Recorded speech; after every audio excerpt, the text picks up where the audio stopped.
નમસ્તે, good morning વિદ્યાર્થી મિત્રો. આપણે અન્ય પ્રેરણ ભણ્યા, અન્ય પ્રેરકત્વ, અને હવે વાત આવે છે આત્મપ્રેરકત્વ તમારો મુદ્દો છે.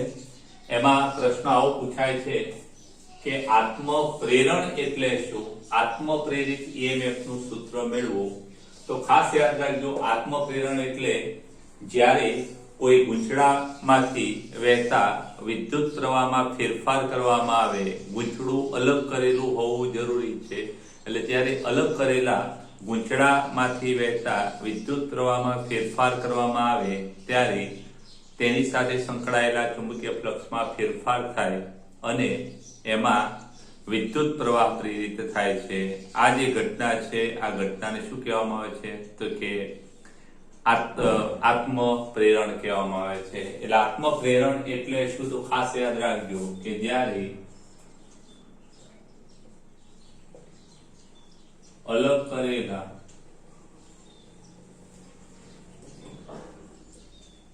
વાહક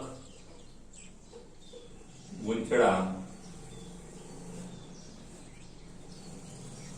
માંથી પસાર થતા અથવા તો વહેતા વિદ્યુત પ્રવાહમાં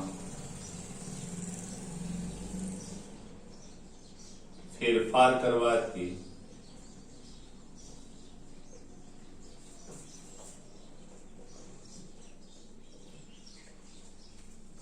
તેની સાથે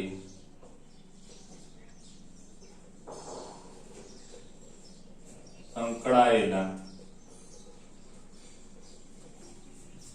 ચુંબકીય ફ્લક્સમાં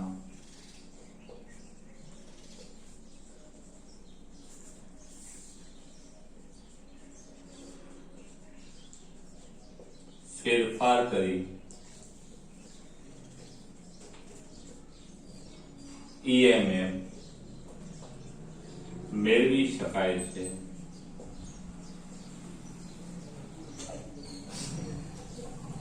આ ઘટનાને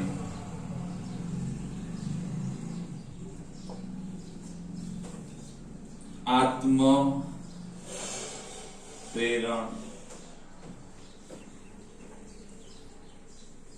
કહે છે. આત્મપ્રેરણ એટલે કે અલગ કરેલા વાહક ગૂંચળામાં વહેતા પ્રવાહમાં ફેરફાર કરો, એની સાથે સંકળાયેલા ફ્લક્સમાં ફેરફાર થાય અને એ ગૂંચળામાં વિદ્યુત ચાલક બળ અથવા ઇલેક્ટ્રોમોટિવ ફોર્સ ઉત્પન્ન થાય. અને આ જે ઘટના છે એને શું કહેવામાં આવે છે? આત્મપ્રેરણ. ધારો કે N આટાનું ગૂંચળું છે, તેમાંથી વહેતો પ્રવાહ અથવા તો વહેતો વિદ્યુત પ્રવાહ I હોય તો તેની સાથે સંકળાયેલ અથવા તો પસાર થતું ચુંબકીય ફ્લક્સ પ્રવાહ I ના સમપ્રમાણમાં થાય.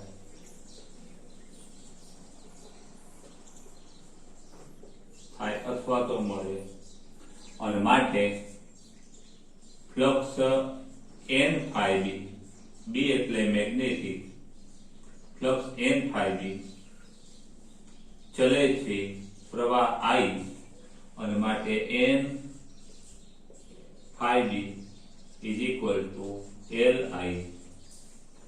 અહીં L જે છે ખાસ ધ્યાન રાખજો, સપ્રમાણતાનો અચળાંક L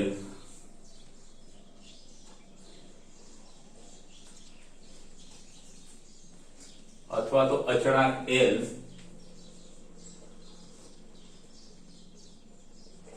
એ આત્મપ્રેરકત્વ છે. કોનું? તો ગૂંચળાનું.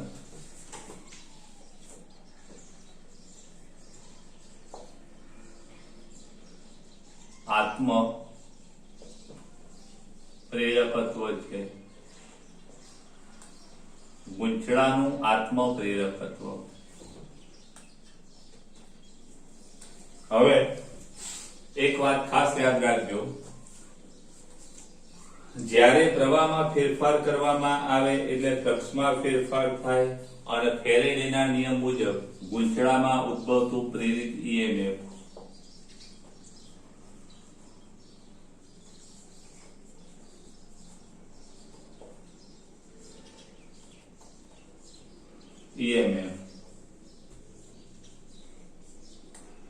એપ્સિલો બરાબર શું થાય કે માઇનસ n d⁵b ભાગ્યા dt.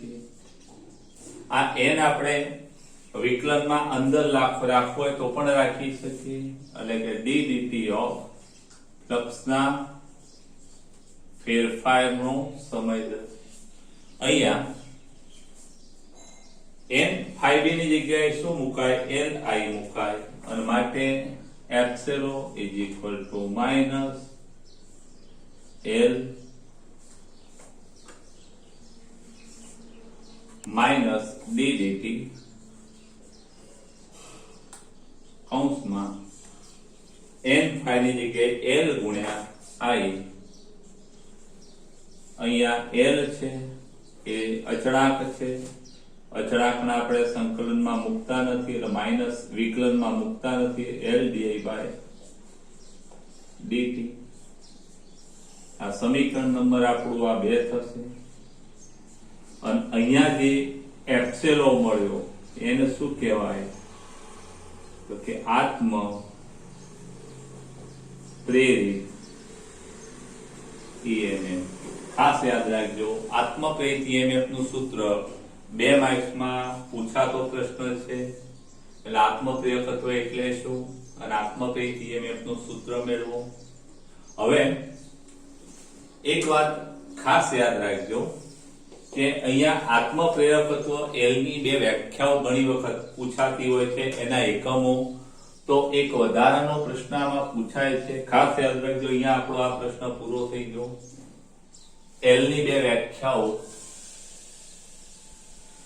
આત્મ પ્રેરકત્વ ની વ્યાખ્યાઓ અને એકમો. પારિમાણિક સૂત્રો પણ પૂછી શકાય, તો ખાસ યાદ રાખજો. એક વ્યાખ્યા આના આધારે એકમ પ્રવાહ દીઠ, એટલે આપણે આ સૂત્ર યાદ રાખજો કે L બરાબર ફ્લક્સ ભાગ્યા પ્રવાહ. એટલે I બરાબર 1 લો ત્યારે જે ફ્લક્સ મળે ગૂંચળાનું આત્મપ્રેરકત્વ. એટલે પહેલી વ્યાખ્યા ખાસ યાદ રાખજો કે એકમ પ્રવાહ દીઠ વિદ્યુત પ્રવાહ દીઠ ગૂંચળાના અથવા ગૂંચળા સાથે સંકળાયેલા ચુંબકીય ફ્લક્સને ગૂંચળાનું આત્મપ્રેરકત્વ કહે છે.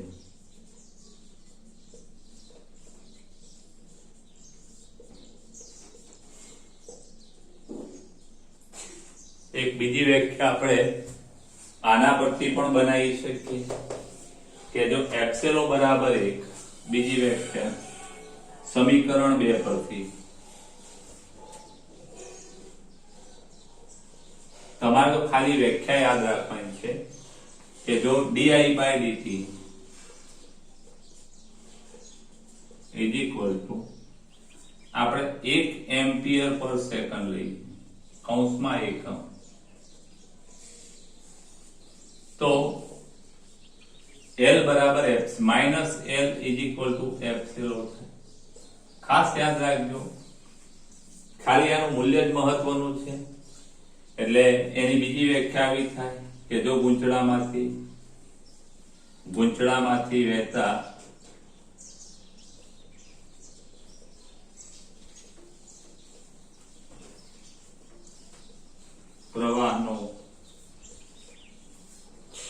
દર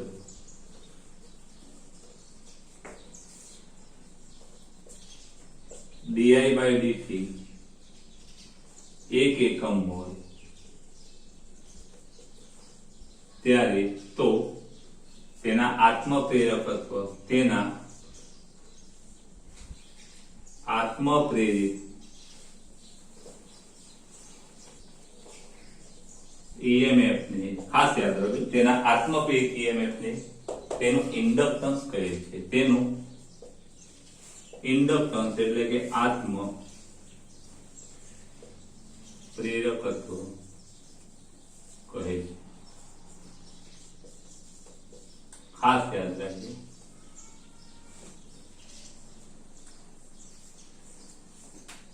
આ બે વ્યાખ્યાઓ, એના એકમની વ્યાખ્યા આપણે જોઈએ. ખાસ યાદ રાખજો, એના સ્ક્રીનશોટ લઈ લેજો.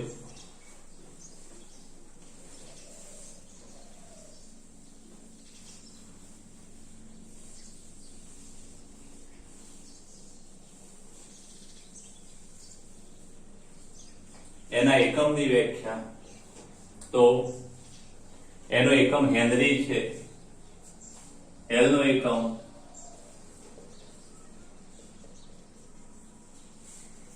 એક એકમ આના પરથી વેબર પ્રતિ એમ્પિયર, જેને આપણે હેનરી કહીએ છીએ, અને ત્રીજું વોલ્ટ પ્રતિ એમ્પિયર ઇન્ટુ સેકન્ડ. એટલે આવો એકમ થશે. આના પરથી એકમની વ્યાખ્યા પણ પૂછાતી હોય છે.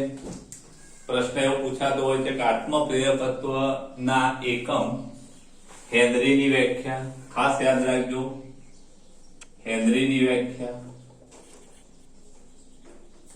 H એટલે હેનરી. તો હેનરીની વ્યાખ્યા આપણે આના પરથી આપી શકીએ કે ગૂંચળામાંથી વહેતો વિદ્યુત પ્રવાહ 1 એમ્પિયર હોય અને ગૂંચળામાંથી પસાર થતું ચુંબકીય ફ્લક્સ 1 વેબર હોય તો તેનું આત્મપ્રેરકત્વ 1 હેનરી કહેવાય. ખાસ યાદ રાખજો. પછી બીજો એક આના આધારે પણ વ્યાખ્યા આપી શકાય, એપ્સિલોન બરાબર -L di/dt.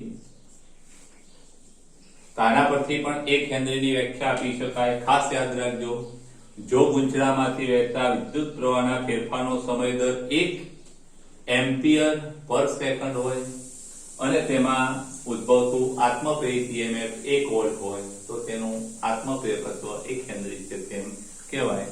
સ્ક્રીનશોટ લઈ લેજો.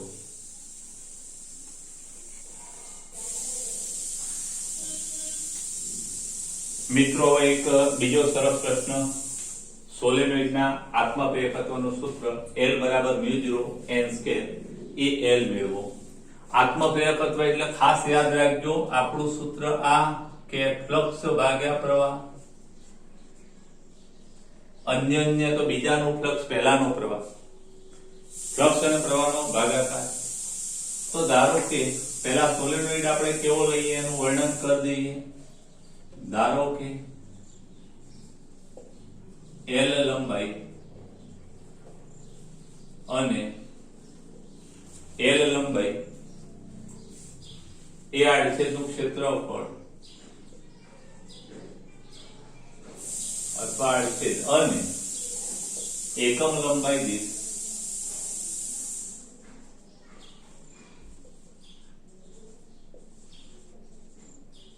n આટાના સોલેનોઇડમાં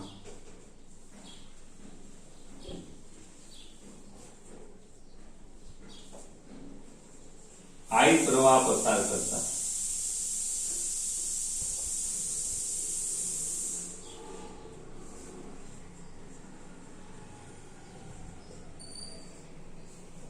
તેમાં ચુંબકીય ક્ષેત્ર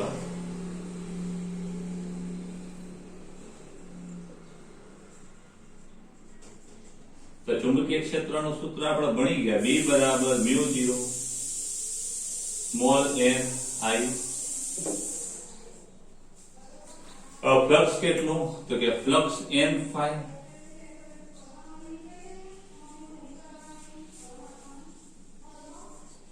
કુલ flux n phi b is equal to n phi b બરાબર શું થાય કે b ગુણ્યા અને n બરાબર શું થાય કે એકમ લંબાઈ દીઠ આંટા ગુણ્યા લંબાઈ. ખાસ યાદ રાખજો અહીં n આંટા તો અહીંયા લખી દઈશું n બરાબર nl. ચુંબકીય ક્ષેત્ર b ની જગ્યાએ શું લખીએ μ0 ni અને ગુણ્યા ક્ષેત્રફળ a. સોરી, અને માટે આપણે શું કહી શકીએ કે flux n phi b is equal to μ0 n ગુણ્યા n square l a i. આ સમીકરણ નંબર આપણું 2. હવે આપણે એવું ભણી ગયા કે l બરાબર શું તો કે ફ્લક્સ n થાય અને ભાગ્યા પ્રવાહ, અને માટે l is equal to n phi b ની કિંમત શું થાય અહીં લખીએ n phi b μ0 n square l a i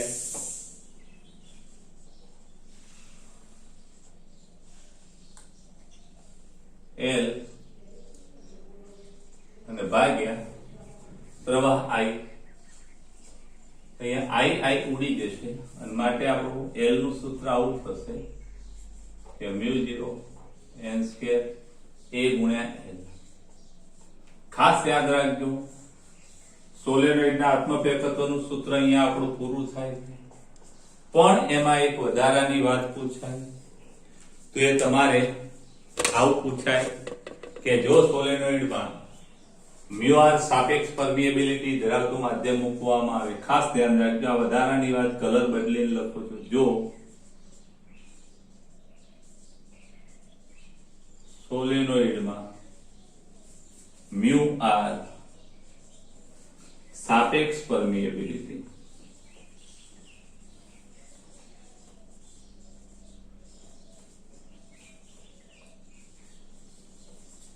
ધરાવતું માધ્યમ રાખતા L ડેશ કેટલો થઈ જાય. તો અહીંયા ખાસ યાદ રાખજો આ ચુંબકીય ક્ષેત્ર μr ગણું થાય એટલે અહીંયા μr આવશે, અહીંયા μr આવશે, એટલે છેવટે અહીંયા μr ગણું થઈ જશે μr n સ્ક્વેર al. અને માટે l ડેશ કેટલા માધ્યમ રાખ્યા પછી કે μr μ0 રહી ગયા, sorry μr μ0 n square μr અને μ0 n સ્ક્વેર l ને શું કહેવાય l. એટલે આપણું આત્મપ્રેરકત્વ છે એ μr ગણું થઈ જાય. એટલા માટે તો કોઇલના અંદર ઊંચી પારગમ્યતા ધરાવતા નરમ લોખંડના ગર્વ મૂકવામાં આવતા હોય છે. સ્ક્રીનશોટ લઈ લેજો. એક ખૂબ અગત્યનો પ્રશ્ન કે ઇન્ડક્ટર એટલે કે ગુંચળામાં સંગ્રહિત ઉર્જાનું સૂત્ર 1/2 Li² મેળવો. બહુ સહેલો પ્રશ્ન છે. આ ઉર્જા u ની જગ્યાએ w પણ લખી શકાય, એટલે u ની જગ્યાએ w પણ લખી શકાય. w = u. તો ખાસ યાદ રાખજો આત્મપ્રેરિત EMF ને બેક EMF કહેવામાં આવે છે. કેમ? તો એ EMF ની દિશા એવી હોય કે જે પ્રવાહના ફેરફારનો વિરોધ કરે. એટલે જો પ્રવાહ વધતો હોય તો EMF ના કારણે આ પ્રવાહમાં ઘટાડો થાય એવી દિશામાં EMF પેદા થાય, અને પ્રવાહ વધતો હોય તો પ્રવાહ ઘટાડો કરે પ્રવાહમાં એવી દિશામાં EMF ઉત્પન્ન થાય. એટલે આપણે એમ કહી શકીએ કે જેમ ગતિમાં જડત્વ છે એમ અહીંયા ઇન્ડક્ટર L એ અહીંયા વિદ્યુતમાં જડત્વ જેવી રાશિ છે. હવે આપણે ઇન્ડક્ટરમાં પ્રવાહ પ્રસ્થાપિત કરવો છે તો આ પ્રવાહ પ્રસ્થાપિત કરવા માટે આપણે આ બેક EMF વિરુદ્ધ કાર્ય કરવું પડે, અને આ કાર્ય જેટલી ઉર્જા એમાં ઉર્જા સ્વરૂપે અથવા સ્થિતિ ઉર્જા સ્વરૂપે સંગ્રહિત થાય, ઉર્જા સ્વરૂપે સંગ્રહિત થાય અને એ ઉર્જા આપણે મેળવવા શું કરીએ તો ધારો કે I પ્રવાહ માટે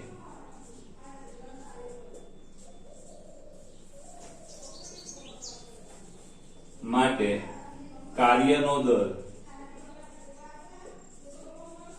ખાસ ધ્યાન રાખજો કાર્યનો દર એટલે કાર્ય ભાગ્યા સમય બરાબર શું થાય તો કે કાર્યનો દર એટલે પાવર કહેવાય અને પાવર એટલે વીજચાલક બળ ગુણ્યા I.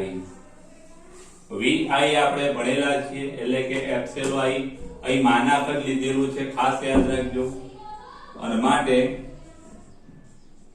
કાર્યનો સમય દર ઇઝ ઇક્વલ ટુ એપ્સિલોન ની જગ્યાએ શું લખાય તો આપણે ભણી ગયા કે એપ્સિલોન બરાબર L di by dt. અહીં માનાક છે એટલે આપણે માઈનસ મૂકવાની જરૂર નથી એટલે L di ભાગ્યા dt ઇન્ટુ I. ખાસ યાદ રાખજો બંને બાજુ આ dt dt ઉડી જશે અને માટે dw is equal to L ગુણ્યા I into di. આવું સમીકરણ થાય. સંકલન કરતા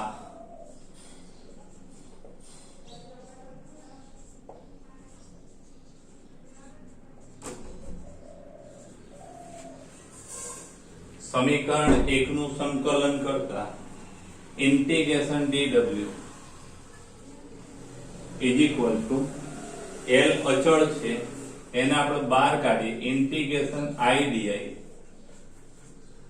0 થી I અને ઇન્ટિગ્રેશન dw એટલે કુલ કાર્ય w જે આપણે ઊર્જા કહીશું is equal to L I di એટલે કે એક ઘાત ઉમેરાય I di એક ઘાત ઉમેરાય નવી ઘાત નીચે એટલે અહીંયા જે સ્થિતિ ઊર્જા છે એ કાર્ય જેટલી થાય is equal to 1/2 L ગુણ્યા I સ્ક્વેર. આવું આપણું સમીકરણ થશે. ખાસ યાદ રાખજો આ સમીકરણ આના જેવું સમીકરણ ગતિમાં પણ તમે જોયું છે કે 1/2 mv સ્ક્વેર જેને ગતિ ઊર્જા કહેવામાં આવે છે 1/2 mv સ્ક્વેર v. v એટલે આપણે શું કહીએ છીએ કે v એટલે dx/dt. અહીંયા I એટલે શું કહેવાય કે I એટલે dq/dt. વિદ્યુતભારના વહનનો દર, સ્થાનના ફેરફારનો દર. અહીંયા L છે, અહીંયા m છે, અહીંયા ઊર્જા છે, આ ગતિ ઊર્જા છે. એટલે ખાસ યાદ રાખજો કે યાંત્રિક રાશિ દળને સમતુલ્ય વિદ્યુત રાશિ L છે. આવા પણ ક્યાંક MCQ પૂછાય છે, યાદ રાખજો. આ સમીકરણ નંબર આપણો 2. આ ઊર્જાનું સૂત્ર પૂછાય તો તમારે આટલી વાત ખાસ યાદ રાખવાની. બહુ અગત્યનો પ્રશ્ન છે, તમે સ્ક્રીનશોટ લઈ લેજો. હવે આત્મપ્રેરકત્વ કઈ બાબત પર આધાર રાખે એવું પૂછાય તો L કઈ બાબત પર આધાર રાખે? એક તો ગૂંચળાના આકાર પર,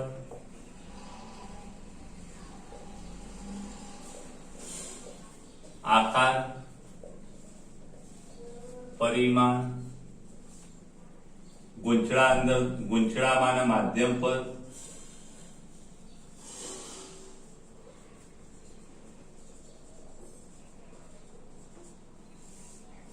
એટલે આટલી બાબતો પર આ આત્મપ્રેરકત્વ આધાર રાખે. ખાસ યાદ રાખજો ગૂંચળાનો આકાર, પરિમાણ, ગૂંચળાની અંદર જે માધ્યમ મૂકવામાં આવે છે એ માધ્યમ પર. ચાલો આ જરા ખાસ સ્ક્રીનશોટ લઈ અને પ્રશ્ન ઉતારી દેજો. હવે એક નાનો ટોપિક પૂછાયો નથી પણ ખાલી તમે જરા સમજી લેજો કે ધારો કે બે ગૂંચળાઓનું તંત્ર છે અને બંને ગૂંચળાઓમાં આપણે વાત કરીએ તો ગૂંચળા એકમાં આટા N1 અને બેમાં આટા N2 છે અને બંને ગૂંચળામાં વિદ્યુત પ્રવાહ પસાર થાય છે. એકમાં પ્રવાહ I1 છે, બીજામાં પ્રવાહ I2 છે. બંને ગૂંચળામાં વિદ્યુત પ્રવાહ પસાર થતો હોય ત્યારે ગૂંચળા એક સાથે સંકળાયેલ ચુંબકીય ફ્લક્સ N∅1 કેટલું તો કે N∅1 એ કેટલું થાય તો કે આપણે એવું ભણી ગયા N∅ ચલે છે I1 એટલે કે પહેલા ગુંચળાના પ્રવાહના સમપ્રમાણમાં હોય અને પહેલા ગુંચળાના પ્રવાહના સમપ્રમાણમાં જે હોય ત્યારે એનું જ અન્ય પ્રેરકત્વ M11 કહીશું અને બીજા ગુંચળાના કારણે કે M પહેલાનું ફ્લક્સ એટલે M12 into I2 થશે. ખાસ યાદ રાખજો અહીં M11 એ શું છે એ M11 is equal to L1 ગુંચળા એકનું આત્મપ્રેરકત્વ અને M12 શું છે બંને ગુંચળાનું અથવા બંને ગુંચળાઓના તંત્રનું અન્યોન્ય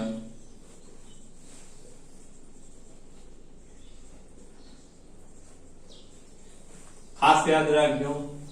હવે અહીંયા પહેલા ગુંચળામાં વિચાલક બળ કેટલું પેદા થાય કે ε1 બરાબર -n d∅1 ભાગ્યા પહેલા ગુંચળામાં n1 આટા છે એટલે માઈનસ d dt n∅1 થશે અને માટે ε1 માઈનસ d dt અહીં dt એટલે કે અહીંયા M11 એની જગ્યાએ આપણે M11 ની જગ્યાએ શું મૂકીશું L1 વત્તા minus d dt of M12 I2 અને માટે ε2 is equal to minus L1 di1 by dt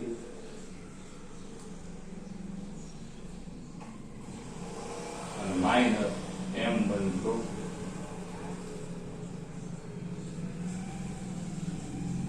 એટલે કે પરિણામી વિચાલક બળ કેટલું થાય તો કે પહેલાનું આત્મપ્રેરિત EMF અને વત્તા બંનેનું અન્યોન્ય પ્રેરિત EMF. ખાસ આ એક બાબત પણ તમે યાદ રાખજો. આ સાથે આપણે આ આત્મપ્રેરકત્વનો ટોપિક પૂરો થાય છે. ચાલો તૈયારી કરજો બધા.